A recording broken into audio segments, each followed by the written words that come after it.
Hello छात्रों, इसके पहले मैं द्विनिषेचन और फर्स्ट निषेचन घटनाओं के बारे में आपको बता रहा था या उस पर चर्चा कर रहा था। हमने फर्स्ट निषेचन घटनाओं में बताया था 3 घटनाएं होती, भ्रूण एवं इसका विकास, भ्रूणपोष का विकास और जो होता है बीज एवं फल का निर्माण। उसमें हमने शुरू किया था कि जो है भ्रूण एवं उसका विकास, भ्रूण का विकास मैंने बताया था कि द्विनिषेचन में संयुग्मन नर एवं मादा युग्मकों के संयोजन के फलस्वरूप जो होता है जायगोट का निर्माण होता है और जायगोट से भ्रूण का निर्माण होता है। और फिर हमने बताया था कि द्विबीजपत्री एकबीजपत्री पौधों में भ्रूण के विकास की प्रारंभिक अवस्थाएं समान होती हैं परंतु बाद में जो होती भिन्न हो जाती हैं। इसलिए भ्रूण के विकास को 2 भागों में विभाजित किया गया है, प्रारंभिक द्विबीजपत्री भ्रूण का विकास और दूसरा जो है एकबीजपत्री भ्रूण का विकास। तो हम चल रहे हैं एकबीजपत्री भ्रूण के विकास के बारे में चर्चा करने। ये उसका फिगर हमने बनाया है, ध्यान देंगे। ये जायगोट है, ये युग्मनज है। क्या है? युग्मनज। तो इसमें द्विबीजपत्री भ्रूण के विकास के समय ये युग्मनज यानी जायगोट जो होता है अपने चारों, यहाँ लिखा सेलुलोज वाल, अपने चारों ओर जो होता है सेलुलोज की एक मोटी भित्त बना लेता है। भ्रूण के विकास के समय द्विबीजपत्री में जायगोट जो होता है अपने चारों ओर सेलुलोज की एक मोटी भित्त बना लेता है और अनुप्रस्थ विभाजन के द्वारा 2 कोशिकाओं में विभक्त हो जाता है। कितने? 1 2 कोशिकाओं में विभक्त हो जाता है, जिसमें ऊपर वाली कोशिका को हमने लिखा आधार कोशिका या निलंबक कोशिका, अंग्रेजी में बेसल सेल या सस्पेंसर सेल कहते हैं, तथा नीचे वाली कोशिका को अंतस्थ कोशिका या भ्रूणीय कोशिका, अंग्रेजी में से टर्मिनल सेल या एम्ब्रियोनल सेल कहते हैं। इसके बाद क्या होता है? इसके बाद जो होता है ये निलंबक कोशिका अनुप्रस्थ विभाजन के द्वारा, देखिए 1 2 ये 2 कोशिकाएं बन गई हैं अनुप्रस्थ विभाजन के द्वारा। निलंबक कोशिका अनुप्रस्थ विभाजन के द्वारा एवं जो है भ्रूणीय कोशिका या अंतस्थ कोशिका जो होती अनुप्रस्थ है अनुलंब विभाजन के द्वारा 4 कोशिकीय जो होते हैं पूर्व भ्रूण या एम्ब्रियो का जो होते निर्माण करते हैं। 4 कोशिकीय पूर्व भ्रूण या प्रो एम्ब्रियो का जो होते निर्माण करते हैं। अब क्या होता है? इसके बाद ये जो निलंबक कोशिका है, निलंबक कोशिकाएं जो होती हैं ये कई अनुप्रस्थ विभाजन के द्वारा 6 से 10 कोशिकाओं वाली एक लंबी सूत्राकार निलंबक, यहाँ से पूरा क्या है निलंबक का निर्माण करती है। इसके बाद निलंबक कोशिकाएं कई अनुप्रस्थ विभाजन के द्वारा विभाजित होकर के एक लंबी सूत्राकार या सूत्र के समान निलंबक का जो होती निर्माण करती हैं। इसके निलंबक के सबसे नीचे वाली कोशिका को अधास्फीत का यानी का हाइपोफाइसिस, ये हाइपोफाइसिस या अधास्फीत का कहते हैं, और इसकी ऊपर वाली कोशिका फूली हुई होती है जिसे हम पुटिका कोशिका, वेसाइकुलर सेल या हस्टोरियल सेल कहते हैं। ये हस्टोरियल सेल जो होती चूसकांक का कार्य करती है और निलंबक जो होता है भ्रूण कोशिकाओं को, ये है भ्रूण कोशिकाओं को नीचे की ओर धकेलने का कार्य करता है, तथा जो होता है बीजांडकाय से जो होता है भोजन को खींच करके भ्रूण को प्रदान करने का जो होता कार्य करता है। इसके बाद क्या होता है? अब ये दोनों जो होती हैं ये भ्रूणीय कोशिकाएं विभाजित होकर के 1 2 3 4 कोशिकीय जो होती हैं भ्रूण का निर्माण करती हैं। कितने? 4, यहाँ 2 था, यहाँ 4 कोशिकीय जो होते हैं भ्रूण का निर्माण करती हैं। अब ये चारों कोशिकाएं फिर दोबारा विभाजित होकर के 1 2 3 4 5 6 7 8 कोशिकीय जो है इसको लिख सकते हैं ऑक्टेंट स्टेज, लिख सकते हैं अष्टम अवस्था। 4 कोशिकीय जो भ्रूण जो होते हैं चारों कोशिकाएं, फिर से सुनिए। इसके बाद जो होता है निलंबक कोशिका के बाद दोनों भ्रूण कोशिकाएं विभाजित होकर 4 कोशिकीय भ्रूण का निर्माण करती हैं और फिर चारों कोशिकाएं जो होती हैं दोबारा विभाजित होकर के ये 8 कोशिकीय भ्रूण का निर्माण करती हैं, जिसमें ऊपर की देखिए हमने डाल कर दिया 1 2 3, ऊपर की चारों कोशिकाओं को हमने हिंदी में लिखा है अध्याधर कोशिकाएं या हाइपोबेसल सेल्स कहते हैं। तथा इसके नीचे की 1, 2, 3 चारों कोशिकाओं को जो है इपीबेसल सेल्स या हिंदी में अधराधर कोशिकाएं कहते हैं।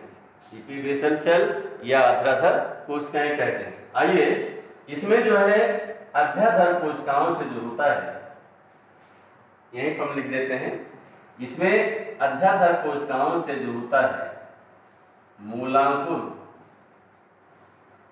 रेडिकिल एवं जो है अधोबीजपत्र,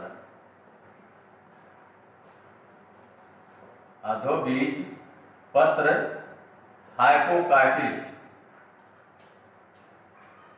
का निर्माण होता है तथा ये अधराधर कोशिकाओं से जो होता है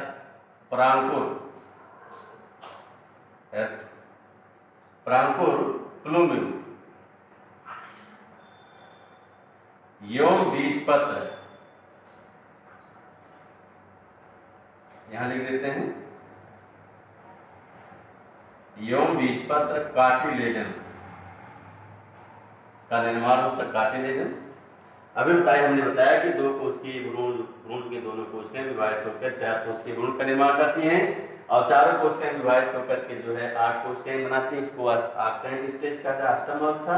इसमें ऊपर से चारों कोशिकाओं को हाइपोबेसल सेल या अध्याधर कोशिकाएं तथा नीचे की चारों कोशिकाओं को इपीबेसल सेल या अधराधर कोशिकाएं कहते हैं। हमने बताया इसमें अध्याधर कोशिकाओं से मूलांकुर, रेडिकिल एवं जो होता है अधोबीजपत्र हाइपोकार्टिल का निर्माण होता है तथा अधराधर कोशिकाओं से प्रांकुर, प्लूम्यूल एवं जो होता है बीजपत्र कार्टिलेजन का जो होता निर्माण होता है। अब इसके बाद क्या होता है, ये अष्टम अवस्था की जो है 8 कोशिकाएं जो होती हैं, एक बार जो होता है परिणत पेरिकेलियन विभेदन द्वारा विभाजित होकर बाह्यत्वचीय स्तर का निर्माण करती हैं। फिर उसके बाद जो है वो अपनत एंटीक्लिनल विभाजन द्वारा विभाजित होकर सबसे बाहर की ओर जो होते हैं एक स्तर का निर्माण करते हैं, जिसको यहाँ त्वचाजन या डर्मेटोजन कहा जाता है। तथा अंदर की कोशिकाएं ये देखिए ऐसे कि खड़े अनुप्रस्थ विभाजन के द्वारा विभाजित होकर के केंद्र में प्लीरोम रंभजन एवं मध्य में जो होता है पेरीबिलियन बल्कुटजन का जो होते निर्माण करती है। इसमें रंभजन से जो है रंभजन कोशिकाओं से रंभ का, इससे संवहन मंडल बनता है, रंभ का निर्माण होता है तथा बल्कुटजन से जो होता है बल्कुट कार्टेक्स का जो होता है विकास होता है। इसके आगे क्या होता है, अब ये भ्रूण जो होता है अनुप्रस्थ विभाजन यानी विभाजन और वृद्धि के द्वारा ये हृदय के आकार का हो जाता है। क्या होता है, हृदय के आकार का हो जाता है। इसके दोनों बीजपत्र जो होते हैं अक्ष पर मुड़ जाते हैं।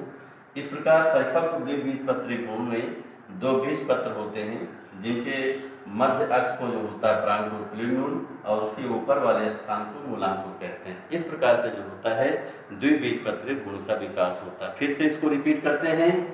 द्विबीजपत्री भ्रूण के विकास के समय जायगोट या यूमेनस अपने चारों ओर जो होता है एक मोटी सेलुलोज की भित्ति का निर्माण कर लेता है तथा अनुप्रस्थ विभाजन द्वारा विभाजित होकर के 2 कोशिकाओं में विभाजित होता है, कोशिकाओं का निर्माण करता है, जिसमें ऊपर वाली कोशिका को बेसल सेल या सस्पेंसर सेल हिंदी में आधार कोशिका या निलंबक कोशिका कहते हैं तथा नीचे वाली कोशिका को ट्रेमिलन सेल या एम्ब्रियोन सेल हिंदी में फिर अंतस्थ कोशिका या भ्रूणीय कोशिका कहते हैं।